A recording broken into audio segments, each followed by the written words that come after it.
అవునండి.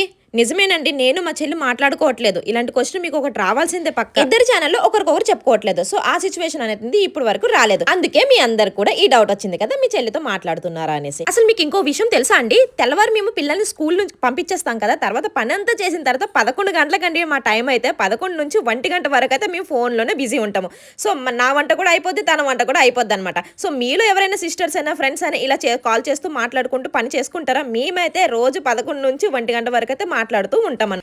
తనొచ్చేసి మైసూర్‌లో ఉంటుందండి. నేనొచ్చేసి పంజాబ్‌లో ఉంటాను. ఇంత దూరం ఉన్నప్పుడు మేము ఎప్పుడైనా కలుసుకుంటామా? ఎప్పుడో పండక్కి అయితే కలుసుకుంటామండి ప్రతి ఇయర్ కూడా. నాకంటూ ఏమైనా పర్సనల్స్ ఉన్నా, మా చెల్లికి ఏమైనా పర్సనల్స్ ఉన్నా ఇద్దరికిద్దరం షేర్ చేసుకుంటాం. అంతే కదండీ! చెల్లె, అక్క అంటే అలానే ఉంటారు కదా! సో, మా చెల్లె చిన్నది కాబట్టి కొంచెం అలుగుడు ఎక్కువనమాట. అసలు నువ్వేం చెప్తున్నావు? ఏం చేస్తున్నావు? అనేసి అనుకోవచ్చు. నేనైతే ఇక్కడ చికెన్ కర్రీ అయితే చేశానండి. పుదీనా అయితే లాస్ట్‌లో వేసేసండి. చాలా మంచి టేస్ట్ అయితే వస్తుంది. మన వీడియోకి ఒక చిన్న లైక్ ఇచ్చేయండి. ఇక నేను వేసుకునేది కాంబో డ్రెస్ అండి. 2 టాప్స్, ఒక దుపట్టా, ఒక ప్యాంట్ వస్తుంది. ఇక్కడ ట్యాగ్ చేశానండి. తప్పకుండా